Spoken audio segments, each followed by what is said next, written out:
Hey everybody, this is Sonya from Sonya's Quilts and Embroidery, and I'm here to talk about stalkers. I have got a stalker that is really, I'm a country girl, so I'm not easily intimidated, and I'm not intimidated yet. But it's just being very annoying. I had this lady that called me a couple months ago, and she wanted this certain quilt. And so she sent me a picture of it, and I looked at it, and I said, okay, that's no problem. So I ordered the fabric that was in that picture, the exact fabric, and it came in. It was a panel. Well, I knew it was a panel before it came in, but I didn't know what size it was going to be or anything. So I ordered enough. I don't know if it was so much it was a panel, but the blocks, the quilt blocks, well, I'll show you what they look like. Let me go back here and get it.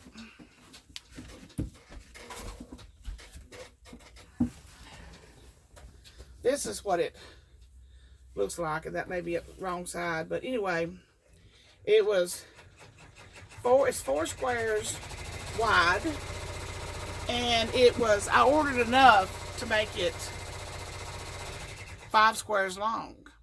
Well, she wanted the picture. I figured out when I got the squares in, I figured out the picture she sent me was actually of a throw, and it had batiste around the throw. I mean, that's the only fabric that would actually go with this fabric, with these blocks, is a really bright colored batiste fabrics. So I went out and bought the batiste fabrics, which I think the batistes for that quilt were $100. Now, mind you, the original price, the price of the quilt was $310 for a king, but I spent about $100 on the batiste alone, not counting ordering that Robert,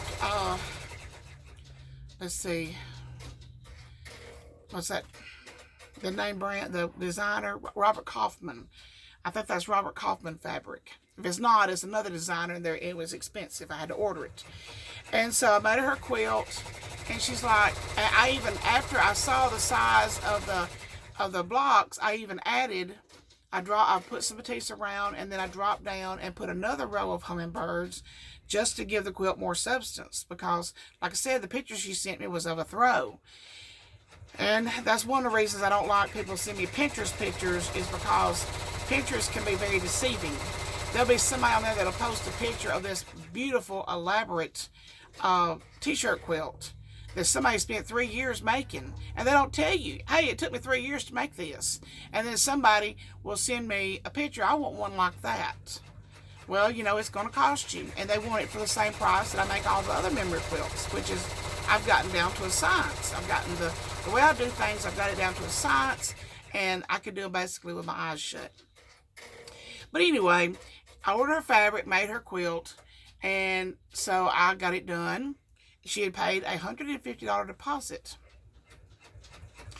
And so I got it done. I sent her a picture. It's done. It's ready. You know, pay the balance, and I'll mail it to you, which the balance would have been $170 with shipping.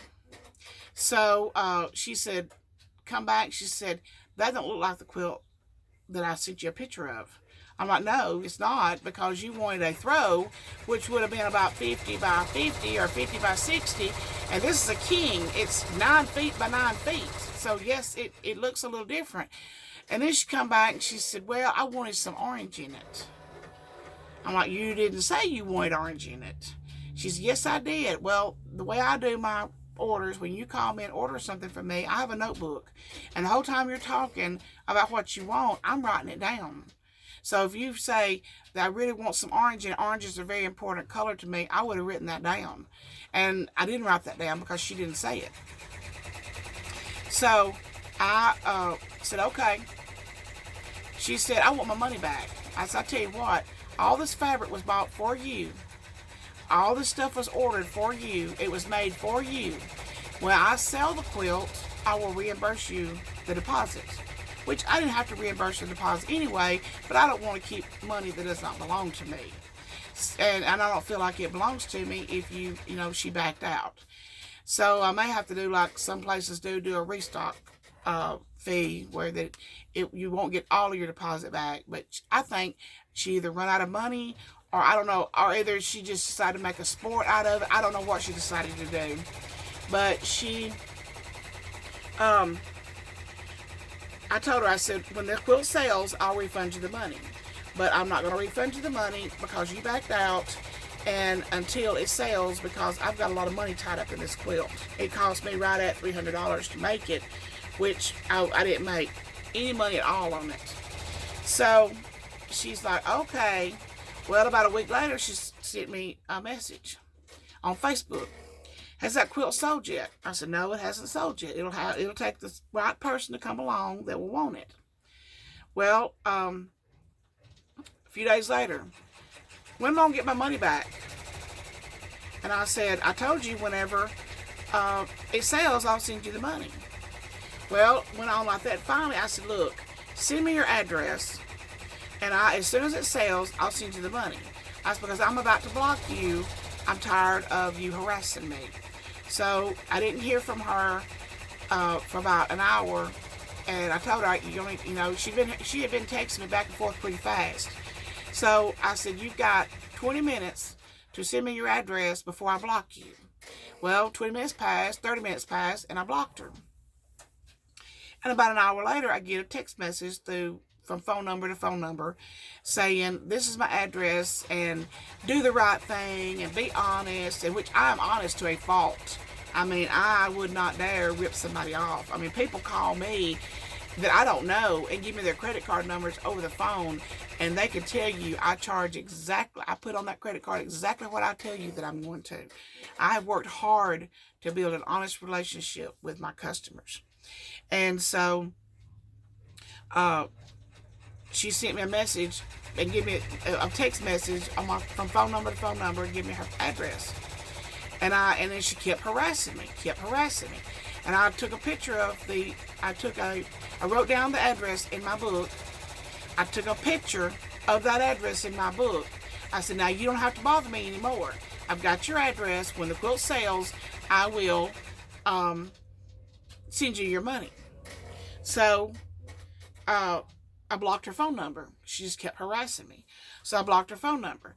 Well, about 2 weeks ago, I guess, a lady came by to pick up some stadium blankets that she had ordered. And she said, I want to buy that quilt. And I said, which quilt? She said, the hummingbird quilt. I said, oh, okay. And I was glad, that she was going to buy it. But she only put down a small deposit that day and did not pay. I think she put down $50 on it. So I started to sit down and write the woman a note and put a check for $50 in it and say, look, the woman paid $50. And I thought, no, I'm just going to wait for the woman to come and pick it up. Which she says she's going to come pick it up yesterday. But her husband's got Alzheimer's and she can't just leave him. And she was waiting on somebody, one of her children, to come by that could sit with him while she ran over here. She just lives 5 or 6 miles down the road. But apparently somebody didn't come by that she could leave her husband with, so she didn't come yesterday. Which I've not mentioned to her the situation at all because it's not got anything to do with her. I'm not going to say, look, I got somebody on my butt about this quilt, and so I need you to come and pay me so I can pay her back. I'm not going to get her involved in that. So she sent me a message. She said, it's going to probably be Friday or Saturday before I can come pick it up. I said, that's fine. Don't worry about it. Because just because I got somebody stalking me, don't mean I'm going to put pressure on somebody else. Because a stalker is a stalker, and they're going to stalk no matter what. I mean, even when I send her $150, she's still going to stalk me. She'll find a way to stalk me. And so she has sent some very suggestive text messages that made me very uncomfortable. And I felt really creepy about some of the things that she said to me at first, but I let it go. Because that was before the incident with her. So I don't like that quilt. And it's absolutely a gorgeous quilt, by the way. But I don't like that quilt. I want my money back. Before that, she started sending me these. I don't know if she didn't realize I'm married, happily married, with 5 children and 10 grandchildren. But she started sending me these suggestive text messages. And so, anyway, yesterday, I went to town to pick up some supplies I needed for the week. And I pulled up into a parking lot, and I looked, and I had a text message. And I looked, and I said, and all the text message was from a number I didn't know, and it was a photograph of the, it was a screenshot of where I had sent her a picture of where I had written her address down. And that's all it was just that picture. And I said, who is this? This is Mrs. Blank Blank Blank's attorney. I'm just wondering how far we're going to have to take this. And I immediately texted her back and said, well, if you're an attorney, you're not much, because attorneys, I've never heard of an attorney send a text message before. And I said, and the agreement was that when it sold, I would send her her money. It has not sold yet. The woman has put down a small deposit, but she's not finished paying for it. And when she does, I will send her the money. No problem. And then I got thinking about that. Attorney sending a text message. Yeah. So I put in the phone number and I Googled it. Did a reverse trace or whatever you call it. It came back to her mother. Came back to a Edith blank blank blank, 79 years old. So I texted her again. I texted her back this morning. I said, so you're using your mother's phone now. I said, you're a stalker. You're using your mother's phone now.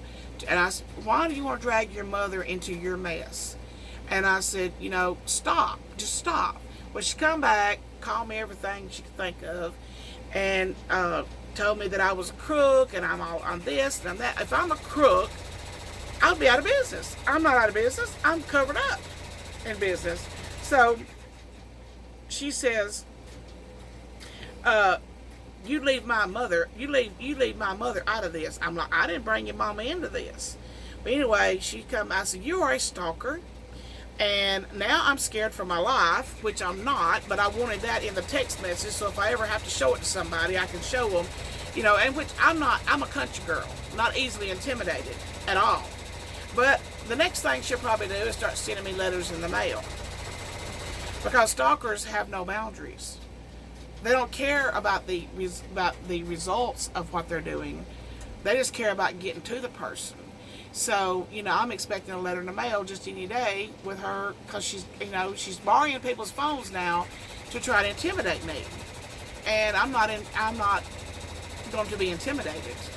And when the woman comes to pick up her quilt Friday or Saturday, I will immediately sit down, write the woman a note. Oh, I probably won't write her a note. Probably just write the check, wrap it up, and fold it up in the paper, put it in an envelope, put her address on it, and send it off. But, you threatened to sue me over $150, but you're posing as an attorney using your mother's phone. That tells me you're not balanced. You have a defect. You have a defect in the brain. So anyway, not scared. Not going to be scared. I'm just not going to be scared by this woman that has got nothing better to do than to try to irritate me. And that's basically all she's done so far, is irritate me. So, but when you are on social media, when you do all these things and put yourself out there, you put yourself out there in front of the nuts also. You put yourself out there in front of good, honest people that like what you do and enjoy your product. But you also put yourself out there in front of all these nuts. And believe you me, there's a lot of nuts out there. A lot of people out there got nothing better going on in their life than to try to irritate somebody else. So I've blocked the next number. I've blocked it, her mother's phone number. I've now blocked it, so I'm anxious to see now, interested to see now how she will proceed. But hopefully, maybe before she goes any further, I will have, already sent her money. But the agreement was, when it sells, I'll pay you back. And the woman has paid $50 on a $310 quilt. And, I'm not going to send her 2 checks. I'm just going to send her the one and be done with it. So, if you can't afford to order a quilt, don't order it. Because when it comes up, time for it to be done. Oh, she told me in the beginning, when she said, I don't like it, don't have any orange in it. Don't have enough orange in it. She said, but if you'll cut it down from a king to a full size, I'll take it. Now you're talking about cutting off 38 inches off the width of that quilt. That's 19 inches on each side. No, I'm not going to cut it down to a full size. That don't even make any sense. If you didn't like it as a king, then why are you liking it as a full size? Don't make any sense. So, no, I didn't cut it down. I finished it as a king, as it started out to be. Absolutely gorgeous quilt. You can go to my Facebook page and see it. It's a hummingbird quilt, and with bright, bright, bright colors. And a lady in Killen was tickled to get it, but she had ordered some other things, and she just paid a small deposit on it, and it's going to pick it up Friday or Saturday. She didn't get to come yet, and I thought maybe if she couldn't get out, that when I run to town, I would let her know, hey, I'm going to be running to town. If you want me to, I'll just bring your stuff to you, because it is hard for her to get away from her husband because he is sick. So, anyway, that's the story of the week. And I've had people say, you need to do a police report, blah, blah, blah. I don't want to get involved with the police. I don't want to do a report. They had to come out one day out here because somebody stole some tools and a pressure washer off of my husband's porch, off the porch of the house, and I didn't even like to do that because I knew I wouldn't get them back anyway. But you know, it's on report, so if these things come up, I guess found at somebody's house, then when they're doing a search or whatever for drugs or whatever, they found the stuff, then I guess they say, well, we got a report that was stolen from so and so. So whatever, but I have had the sheriff's department over here and to do a report on that, and I just, you know, then I mean, I guess they can have it on report. So if they find me murdered, they can say, well, she had a stalker. We got a report that she had a stalker. Woman's not going to murder me. I'm not afraid of her murdering me. I wouldn't be surprised if she pulled up in the yard, but that will be her undoing to pull up here in the yard at my shop. That would absolutely not be cool at all. But anyway, that's what's going on. I got the last of the Santa bags on the machine. I got the last one on there now from an order. After that, I got 2 little small orders that I took on very late after I said I wouldn't take any more. And I think it's only 7 of those. But I'm going to wait a couple days about doing those because I want to get some more blankets put through the machine. And I've got several. I had a lady come in Saturday from nearly Mississippi, brought me stuff for 2 quilts. I had a woman come from Gadsden, Alabama, Monday and brought me stuff for 2 quilts. And then yesterday when the mail ran, I had a box of stuff for a quilt, 4 teddy bears, and a quilt top that he had bought at an auction that he wants finished. So I got plenty, and that is stacked on top of what I already had going on. So plenty busy around here. Beautiful weather. I've got to turn my air conditioner off. It's freezing. It's making me cold. It's blowing right on me. And get these Santa bags done. I've got a huge shipping today. So much shipping to do today. So I'm going to take that. I got somebody coming at about 12 to fix a quilt top for her or something. I'm not exactly sure what she wants. And then I've got after she leaves at about 12:30, I'm going to run to the post office and get rid of all this shipping and start over on the new shipping to go out Friday. And but just super busy. My daughter surprised me with a visit on Sunday. Her kids were out of school Monday and Tuesday for fall break, so her and the 3 kids came in, and I didn't work at all on Monday. Just spent the day with them and cooked supper and cooked a big breakfast and played outside and carved some pumpkins and had a good time with them. But they left yesterday morning and went home, and but we had a very compact visit. They come Sunday night, left Tuesday morning, so basically one day that they were here. And we had a wonderful time. And little Levi, he's 18 months old now, and he is growing like a weed and so smart. And he's starting to talk now. And he's just fun to sit, and you just sit in a chair and let him play outside and just look at all the things that he thinks is fascinating, like sticks and bugs and rocks and whatever. And he's just a lot of fun to watch. He is out of the 10 grandchildren, he is the baby, and he's just a lot of fun to be around. But anyway, that's my stalking story. That's how it's all going down. And you know, I'm not obsessed with it like she is, so the joke's on her. I'm not sitting here peeping out my windows. I'm going on as business as usual, and she needs to move on to another project and leave me alone, because I'm not going to be her project. So, but anyway, thank you all so much for watching. Have a happy Wednesday, and I will be back with some more. I'm gonna start in January doing some more instructional videos. Right now, from now until Christmas Eve, I'm covered up. I will be covered up. Won't know whether I'm coming or going. I'll meet myself coming and going, and so I just don't have time to do that right now. But I do enjoy doing those. I do enjoy turning people on to the art of quilting, and it has brought a lot of people that I have taught. They have brought a lot of joy to people, that they find it relaxing. Even though they work all day, they come in and work for a little while on their quilt, and they've told me how much it relaxes them and how much they enjoy it. And so that's what I enjoy about teaching, is to see, for people to know that it's not as difficult as you think, it's not as complicated as you think, and yes, you can do it too. So thank you all so much for watching. I've got to get back to work. I got this button-up shirt quilt to finish. The woman didn't have but 8 shirts. I needed 12, so I had to use a couple of them twice. And I've got to put a sashing around it to make it big enough, because it's got to be a full size. I've got a king size scrap quilt here that I'm going to put together. And I've got tons and tons and tons of embroidery to do. Can't express how much embroidery I've got to do. But thank you all so much for watching. Have a great Wednesday. And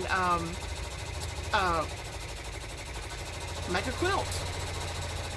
It's easy. It's fun. There's millions of tutorials on YouTube on how to make any quilt that you desire. Just type in Lone Star quilt, or type in log cabin quilt, or type in 9-patch. I've got a video on the 9-patch. But if you want to make a quilt, there's somebody out there that can teach you exactly the one you want to make. So thank you all so much. Bye bye.